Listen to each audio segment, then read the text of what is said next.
the most dreaded type of question that is asked in JEE Advanced paper is objective type question which has got one or more than one correct answers. It is the most fearsome kind of question type that students mostly are not able to handle well. So, what should we do so as to score maximum in such type of questions? Today I am not going to solve any physics question exactly, but I will give you a tip how you can enhance your effectiveness while handling more than one correct answer type questions in JEE Advanced paper. And the tip is pretty straightforward.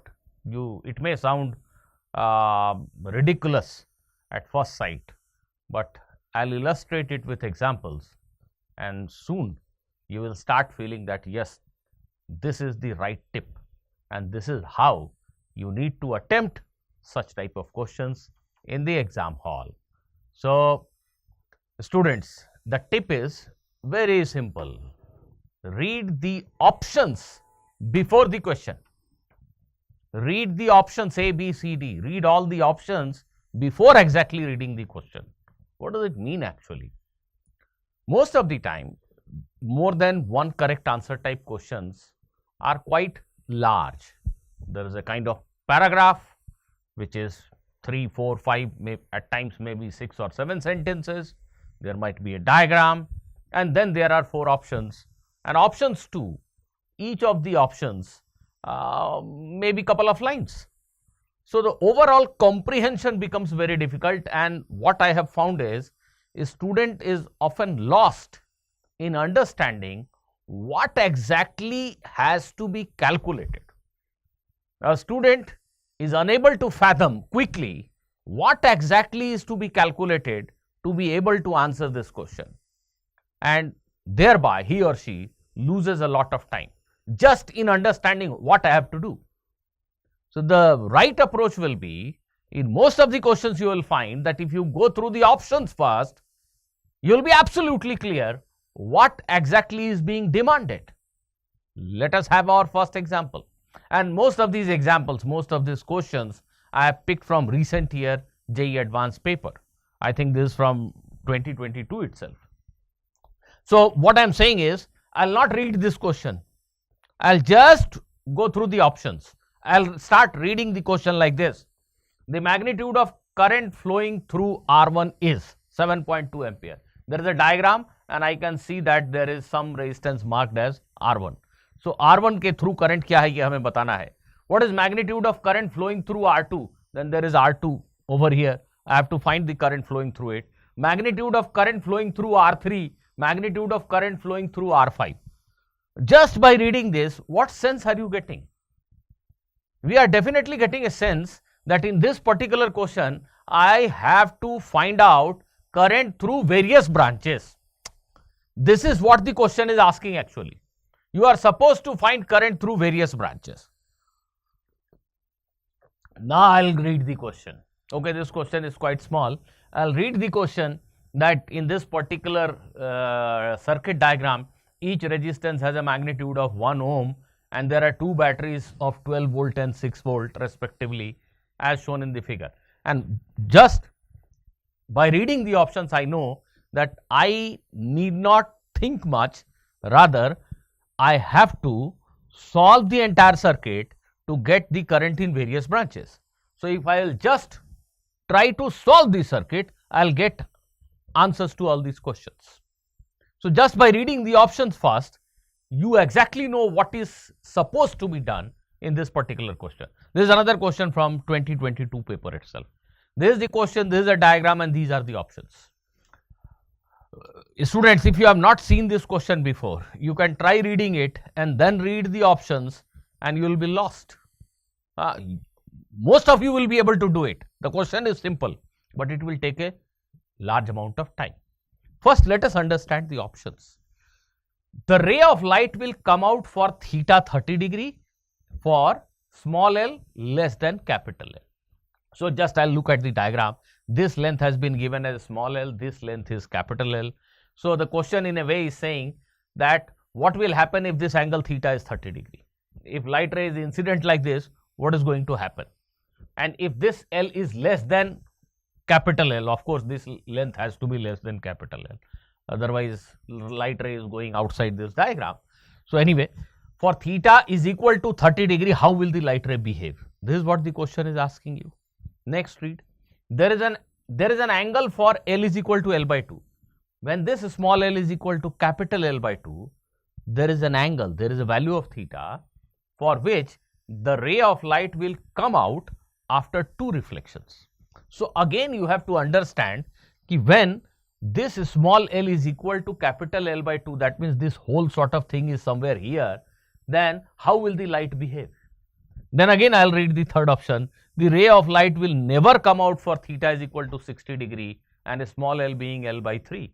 When a small l is L by 3 and theta is 60 degree, this light ray will just fail to come out.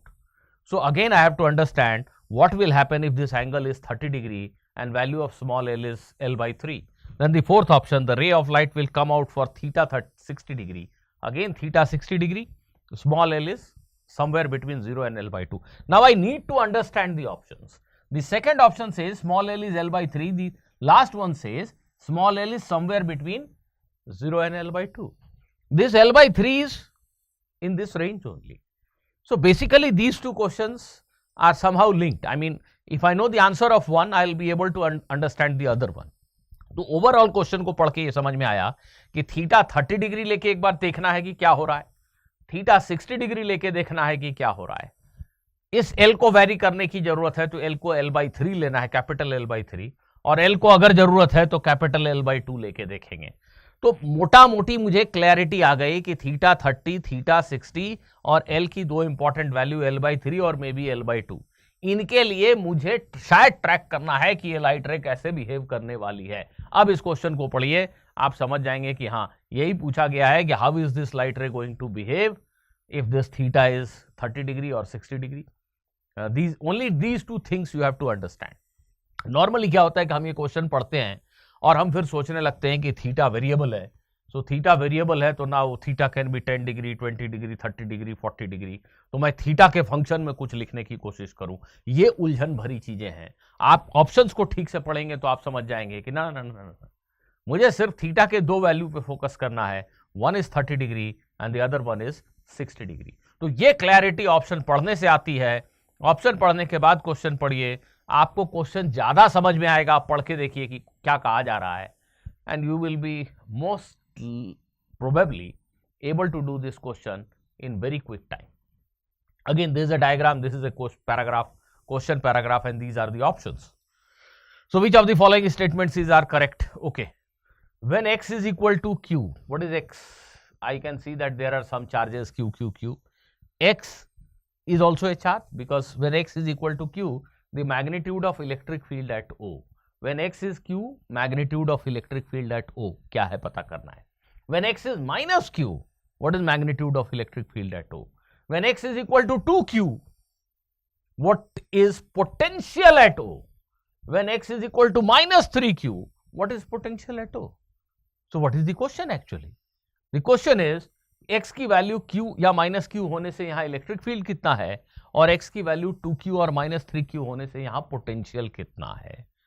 तो x की अलग अलग values के लिए यहां field और potential के बारे में मुझसे पूछा गया है. अब आप इस क्वेश्चन को पढ़ के देखिए. स्टूडेंट्स, आप मेरी बात को ठीक से रियलाइज नहीं कर पाएंगे जब तक आप इस प्रोसेस को 2-4 क्वेश्चन में करके नहीं देख लेते. आप इस ऑप्शंस को पढ़ने के बाद अब क्वेश्चन को पढ़िए. क्वेश्चन के हर सेंटेंस को आप देखेंगे कि वो एक बार में समझ में आ रहा है कि क्या कहा जा रहा है. And it will be very easy to solve the question. It will take less amount of time. This is another one. मैं ऑप्शन से क्या समझ सकते हैं देखिए. फिर से यहां हमें कुछ समझ में आ रहा है कि ठीक है, एक थोड़ा बहुत आप चाहें तो कर्सरी पढ़ सकते हैं अगर आप में मन नहीं मानता तो. कि रेडियस दिया हुआ है कि स्फीयर का RA1, इसका RB दिया हुआ है. ठीक है, कुछ चार्ज वार्ज के बारे में लिखा हुआ है. ओके, ठीक है. Okay, now let us read the options. If RB is equal to √3/2, if value of this radius is √3/2, then electric field is 0 everywhere outside B. Electric field is zero everywhere outside B. ये this B sphere के बाहर हर जगह electric field के बारे में पूछा गया है। If R is equal to 3/2 then electric potential just outside B is just outside B. यहां पे पोटेंशियल पूछा गया है, electric potential when R is this much, when R is 2, rb is 2, the total charge inside this configuration is this much. If r is 5/2 then magnitude of field just outside b. अब इस चारों option को पढ़ के एक चीज clearly समझ में आ गया कि यहां क्या हो रहा है, यहां क्या हो रहा है, इसके बारे में पूछा ही नहीं गया मुझसे। चारों ऑप्शन को पढ़ के मुझे समझ में आ गया कि ठीक है, फील्ड और पोटेंशियल के बारे में बातचीत चल रही है, पर फील्ड और पोटेंशियल जस्ट इस स्फीयर के बाहर या इसके आगे बाहर में ही पूछा गया है। अंदर के पॉइंट्स पे फील्ड पोटेंशियल के बारे में कुछ भी नहीं पूछा गया है। That is one clarity. फिर यह भी पूछा गया है किसी ऑप्शन में कि इस पूरे सिस्टम के अंदर चार्ज कितना बंद है। तो जो भी एक स्मार्ट स्टूडेंट है, स्मार्ट हो या ना हो, अगर पढ़ाई की है तो पता है कि ऐसे स्फेरिकल सिस्टम में अगर बाहर के पॉइंट पे फील्ड पोटेंशियल लिखना है तो यार पूरा चार्ज सेंटर पे मान सकते हैं। तो फील्ड और पोटेंशियल निकालने के लिए पूरा चार्ज तो निकालना ही पड़ेगा। तो इस सिस्टम का पूरा चार्ज पहले कैलकुलेट करना ही पड़ेगा, और वो चार्ज जब सेंटर पे है ऐसा मान लेंगे तो यहां फील्ड पोटेंशियल सब कुछ हम बता सकते हैं। तो ऑब्वियसली टोटल चार्ज जो कि कहा गया है कैलकुलेट करो, वो एक इंपॉर्टेंट स्टेप है just to be able to tell the value of field and potential on the surface. But चारों ऑप्शन पढ़ के मुझे क्लैरिटी आ गई कि टोटल चार्ज निकालना है, फील्ड और पोटेंशियल सिर्फ आउटसाइड पॉइंट पे बताना है। अब क्वेश्चन को पढ़िए कि क्या कहा गया है और सॉल्व करने की कोशिश कीजिए। फिर से देखिए, ये क्वेश्चन है, ये ऐसे टाइप के क्वेश्चन बहुत सारे पूछे जाते हैं, बहुत सारे पूछे जाते हैं। क्या क्वेश्चन है इसमें? When a voltage source of 6 volt is connected across A and B in both circuit, P2 is greater than P1। ठीक है, चलिए, मैंने नहीं पढ़ा कि P1 P2 क्या है। वैसे ये आने के बाद एक बार जस्ट देख लेना चाहिए what is P1 what is P2। तो आप अगर इसको पढ़ेंगे तो you will find P1 and P2 are power, I think P1 and P2 are power dissipated in circuit 1 and 2। ठीक है, देखो, when a voltage source of 6 volt is connected across A and B, दो circuit है, इसमें ज्यादा power dissipate होगा कि इसमें ज्यादा डिसिपेट होगा, ये फैसला करना है। फिर क्वेश्चन कहता है when a constant current source of 2 ampere is connected, यहां पे कांस्टेंट करंट का सोर्स लगा दिया जाए तो किसमें ज्यादा पावर डिसिपेट होगा, P1 बड़ा है कि P2 बड़ा है। फिर कहता है कि when a voltage source of 6 volt is connected across A and B in the circuit then Q1 is greater than P1। Now what is Q1, एक बार देख सकते हैं आप। Q1 and Q2 are power dissipated in circuit when switches are closed। दो switch दिए S1 S2, जब दोनों को बंद किया गया है तो Q1 and Q2 are power consumed in the two circuit। शायद थोड़ा और पढ़ेंगे तो समझ में आएगा कि P1 and P2 are power consumed when switches are open। पर मैं अभी उस पॉइंट पे नहीं जा रहा हूं कि एग्जैक्टली क्वेश्चन क्या पूछ रहा है। अगला ऑप्शन पढ़ते हैं, when constant current source of 2 milliampere is connected। Now ये चार सेंटेंस पढ़ के मुझे एक बात समझ में आ गई कि यार 6 वोल्ट का सोर्स यहां पे लगाना है या 2 मिली एम्पियर कांस्टेंट करंट देने वाला एक करंट सोर्स लगाना है। तो हमें क्वेश्चन को दो बार सॉल्व करना है। एक बार यहां 6 वोल्ट की बैटरी लगा देनी है। अब पढ़ लेते हैं कि P1 P2 क्या है, Q1 Q2 क्या है। तो पहले स्थिर मन से मैं यहां दोनों जगह पे 6 वोल्ट की बैटरी लगा दूंगा, और अब ये P1 बड़ा है कि P2 बड़ा है ये सब सोचने की कोशिश करूंगा। सोच लिया तो अब यहां पे करंट का सोर्स लगा दूंगा जो 2 मिली एम्पियर करंट सप्लाई करता है सर्किट को, और फिर से ये ऑप्शन देख के मैं तय करूंगा कि P1 बड़ा, P2 बड़ा, Q1 बड़ा, Q2 बड़ा, क्या पूछा गया है। तो ये पढ़ने से मुझे ये क्लियर हो जाता है कि मुझे दो बातें करनी है। एक बार कांस्टेंट 6 वोल्ट की बैटरी लगानी है और एक बार 2 मिली एम्पियर का सोर्स लगाना है। फिर ये देखिए, कुछ ऐसा क्वेश्चन है जो एक से ज्यादा चैप्टर्स को इन्वॉल्व करके बनाया गया है। यहाँ सरफेस टेंशन भी है और थर्मोडायनामिक्स भी है शायद। ठीक है, ये तो कुछ बड़ा सा लिखा हुआ लग रहा है, चलिए उसको छोड़ते हैं। ऐसा नहीं उसको छोड़ ही देना है, पहले इसको पढ़ना है, तो वो पढ़ते हुए ज्यादा समझ में आएगा आपको कि क्या पूछा था। At if the surface of the bubble is a perfect heat insulator, पढ़ के ही समझ में आ रहा है कि किसी बबल की बात हो रही है। उस बबल का सरफेस अगर हीट इंसुलेटर है तो R1/R2, अगर आपको जल्दबाजी है तो देख लीजिए what is R1 and R2, कुछ रेडियस है। R1 और R2 का रेशियो निकालना है बेसिकली। जब बबल का सरफेस एक हीट इंसुलेटर है तो R1 R2 का रेशियो निकालना है। यहां पे भी फिर से अगर लास्ट वाला मैं जल्दी से पढ़ लूं तो if the surface of the bubble is a perfect insulator तो T2/T1 का रेशियो निकालना है। शायद कोई दो टेम्परेचर होंगे, उनका रेशियो निकालना है। तो हमें एक बार क्वेश्चन को बनाना है जब बबल परफेक्टली इंसुलेटेड है, उसका सरफेस इंसुलेटर है, तो किसी दो रेडियस का रेशियो निकालना है और दो टेम्परेचर का रेशियो निकालना है। Okay, that is one thing. Another thing, if the surface of the bubble is a perfect heat conductor, अगर अब बोल रहा है कि एडियाबेटिक नहीं है सरफेस, सरफेस हीट कंडक्टर है, उस केस में हमें कुछ फिर से R1/R2 निकालना है। तो एक बार तो लेना है कि बबल का सरफेस एडियाबेटिक वॉल है और एक बार लेना है कि वो डायथर्मल वॉल है और समझना है कि R1/R2 क्या होगा, T1/T2 क्या होगा। एक थियोरेटिकल क्वेश्चन भी बीच में इंसर्ट किया हुआ है जो अभी भी हो सकता है आप में से पढ़े लिखे लोगों को काफी कंफ्यूजिंग लगे। If the surface of the bubble is a perfect heat insulator, लेकिन बात वही हो रही है, परफेक्ट हीट इंसुलेटर है, तब the total internal energy of the bubble including its surface energy does not change with external atmospheric pressure. ये तो भाई देखो, ऐसे बिना क्वेश्चन पढ़े मुझे समझ में आ रहा है, ईमानदारी से तुम देख लेना, हो सकता है मैं कुछ गलत ना समझ गया हूं। एक बबल है, उसके अंदर हवा हुआ है, अब बबल की सरफेस जो है वो हीट कंडक्ट करने नहीं देती, लेकिन अगर प्रेशर को बदलेंगे तो नेचुरली हवा कॉम्प्रेस होगी या एक्सपैंड होगी।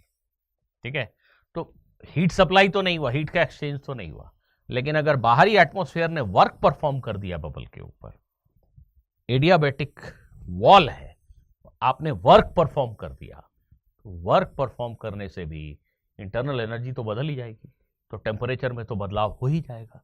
तो इस क्वेश्चन का आंसर तो ऐसे ही दे सकता हूं मैं, if the surface of the bubble is a perfect heat insulator then total internal energy of bubble including the surface energy of liquid, तो बबल में जो गैस भरी है उसकी इंटरनल एनर्जी और सरफेस एनर्जी ऑफ लिक्विड सब मिला जुला कर, मतलब overall internal energy of the system, it will not change with external atmospheric pressure. अगर बाहरी प्रेशर को बदला जाए तो ये सब नहीं बदलेगा, ये गलत है। बाहरी प्रेशर को बदलेंगे तो बबल स्क्वीज हो सकता है, एक्सपैंड हो सकता है। एक्सटर्नल प्रेशर ने अगर वर्क किया, गैस ने ही वर्क किया, एक्सपैंड हुआ या स्क्वीज हुआ, तो नेचुरली उसके टेम्परेचर में बदलाव होगा, इंटरनल एनर्जी की वैल्यू में बदलाव होगा। भले ही हीट का लेन देन नहीं हुआ, लेकिन वर्क डन होने से भी इंटरनल एनर्जी बदलती है। अब तो मैं फिजिक्स पढ़ाने लगा, मुझे लग रहा है। नहीं, आज मैं फिजिक्स नहीं पढ़ा रहा हूं। इन ऑप्शंस को पढ़ के हमें यह समझ में आया कि हमें करना क्या है। बबल की वॉल इंसुलेटिंग है, उसमें R1/R2 T2/T1 का रेशियो निकालना है, एक और कोई थ्योरेटिकल बात बतानी है, और फिर बबल अगर कंडक्टिंग है तो R1/R2 का रेशियो बताना है। अब ये क्वेश्चन देखिए फिर से, ये सब रिसेंट ईयर के क्वेश्चन है, हाँ 2020, 21, 22 ऐसे ही क्वेश्चन है। अब इस क्वेश्चन को पढ़ते हैं। हाइड्रोजन स्पेक्ट्रम के बारे में पूछा गया है। अब ये चारों स्टेटमेंट जो है एक दूसरे से इंडिपेंडेंट है, एकदम जुदा जुदा है। देखिए, ये तो क्वेश्चन ही एक लाइन का है, इसमें तो नहीं पढ़ने का क्या सवाल है, पढ़ लीजिए आप पहले। पर इस तरह के भी क्वेश्चन आते हैं जिसमें इसका इससे, इसका इससे, इसका इससे कोई लेना देना नहीं है। चार इंडिपेंडेंट क्वेश्चन है, चार ट्रू फॉल्स टाइप क्वेश्चन है, आपको चारों को अलग अलग ही सोचना पड़ेगा। The ratio of longest wavelength to shortest wavelength in Balmer series, ये अलग क्वेश्चन है, इसको सोचिए आराम से। फिर there is overlap between wavelength range of Balmer and Paschen series, ये आप जानते हैं कि नहीं जानते हैं, ठीक से चेक कर लीजिए, उसका उससे कोई संबंध है नहीं खास। उसी तरीके से ये और ये भी बिल्कुल इंडिपेंडेंट क्वेश्चन है, ये सिंपल क्वेश्चन है जिसमें हमें चारों स्टेटमेंट को अलग अलग पढ़ना है, और ये इंडिपेंडेंट हो भी क्यों ना, ये क्वेश्चन ही कहाँ है। क्वेश्चन में है कि कौन सा सही है, तो चार स्टेटमेंट लिखे यार, चारों तो इंडिपेंडेंट ही हुए ना, इनका कोई आपस में लेना देना तो है नहीं। ये ऐसा इंडिपेंडेंट नहीं था, इसमें हो सकता है कि ये रेशियो आप गलत कैलकुलेट कर दे तो हो सकता है इसका भी आंसर आपका गलत आ जाएगा। तो ये रिलेटेड हो गया कि अगर आपने यही गलत निकाल दिया तो ये तो गलत आएगा ही आएगा, ऐसा हो सकता है। मुझे नहीं पता, ये क्वेश्चन मैंने नहीं सॉल्व किया, अभी तो नहीं किया कम से कम, लेकिन इस क्वेश्चन में ये गलत कर दिया और उसके आधार पर ये गलत हो जाएगा ऐसा तो है नहीं। ये चारों इंडिपेंडेंट है, तो आप इनमें से जितना जानते हैं उतनों के आंसर सही लिख के आए, जो नहीं जानते उसको बिल्कुल छोड़ दीजिए। अब देखिए, इसमें मैंने जानबूझकर ड्रामा करने के लिए क्वेश्चन, ऊपर का जो क्वेश्चन है उसको हटा दिया है। ये कुछ स्फीयर या सिलेंडर पता नहीं क्या बना हुआ है, देखते हैं। ये दिख गया, सॉलिड सिलेंडर है, ठीक है। यहाँ एक फोर्स जैसा कुछ लगाया, हॉरिजॉन्टल सरफेस पर रखा है, समझ में तो आ रहा है यार। अब पढ़ते हैं। For the same if the value of a शायद एक्सेलरेशन होगा, मुझे नहीं पता, अभी देख लेना पड़ेगा क्वेश्चन में। The value of A does not depend on whether the cylinder is solid और हॉलो। सॉलिड सिलेंडर रखें या हॉलो सिलेंडर रखें, सेम फोर्स लगाया तो सेम एक्सेलरेशन होगा क्या, ये बताना है। For a solid cylinder the maximum possible value of A is this much. अगर ये सॉलिड है तो मैक्सिमम पॉसिबल एक्सेलरेशन ही है। The magnitude of frictional force on the object due to ground is always फला फला। And for a thin walled hollow cylinder a is equal to F/2m। क्या समझ में आया इस क्वेश्चन को पढ़ के? सीधी सी बात कि दो चीजें सोचनी है। एक बार अगर ये सॉलिड सिलेंडर है तो क्या होगा, हॉलो सिलेंडर है तो क्या होगा। सॉलिड सिलेंडर है तो क्या होगा, हॉलो सिलेंडर है तो क्या होगा। तो अगर आप क्वेश्चन सॉल्व कर रहे हैं तो मोमेंट ऑफ इनर्शिया को आई लिख के सॉल्व कीजिए, लास्ट में आई को हाफ mr² लिख दीजिए सॉलिड के लिए, हॉलो के लिए mr² लिख दीजिए। तो सोचिए कि भाई सॉलिड सिलेंडर होगा तो फ्रिक्शन कितना होगा, एक्सेलरेशन कितना होगा, ये तो पूछा गया है। हॉलो होगा तो कितना होगा, यही पूछा गया है। अब हम क्वेश्चन को पढ़ लेंगे कि क्या क्या टर्म्स कंडीशंस दिए हुए हैं, कौन कौन सी खास बातें हैं, उस पर ध्यान करेंगे। उसको पढ़ने के बाद अब ये क्वेश्चन एक बार में समझ में आएगा, मैं ये कहना चाह रहा हूं। ऐसे ही ये भी एक क्वेश्चन है, कुछ फ्लूइड मैकेनिक्स है, पानी वानी है, ऐसे ही देख के समझ में आ रहा है कि इस पे चल तो रहा होगा शायद, इसका एक्सेलरेशन ये है कंटेनर का। चलो पढ़ते हैं। If beta is equal to 0, beta क्या है इसमें दिख नहीं रहा है, देख लेते हैं। बीटा इसको कहा गया है। अब देखो ऐसा कई बार कई क्वेश्चन में वो करते हैं। अब बीटा को देख के तुम घबराओगे कि बीटा कैसे समझे क्या हो रहा है, नहीं, बीटा को गौर से देखो। डेंसिटी जी डी ये सब तो कांस्टेंट टर्म्स है भाई। बीटा मतलब basically P1 minus P2, point 1 और 2 का प्रेशर डिफरेंस की बात हो रही है। बीटा निकालना है सोचोगे तो क्वेश्चन घबराहट पैदा कर देगा।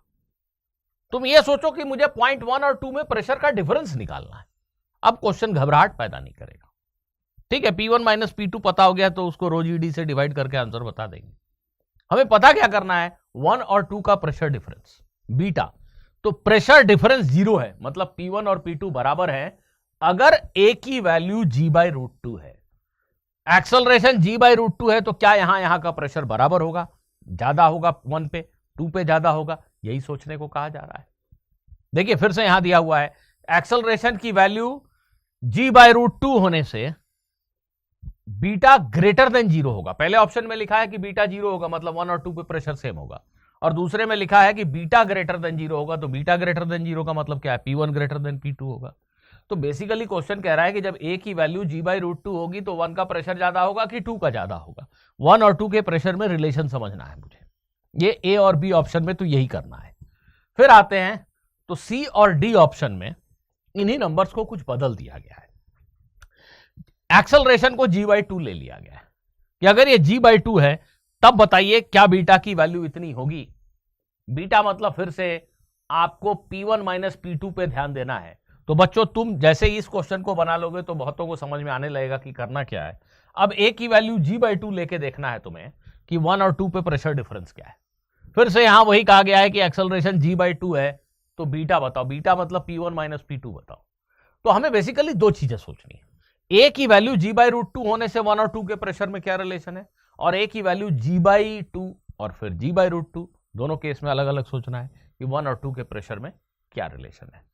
तो मैं इन एग्जाम्पल्स के थ्रू आपको सिर्फ ये बताना चाहता हूं कि एक से ज्यादा सही आंसर वाले क्वेश्चंस में आप ऑप्शंस को सबसे पहले पढ़ लीजिए। आपका टाइम, क्वेश्चन करने का टाइम आधा हो जाएगा, मेरी बात मानिए। आप इनको पढ़कर, और खास करके ग्रेटर देन लेस देन ऐसा कुछ लिखा है ऑप्शन, तो इसमें उलझ जाते हैं।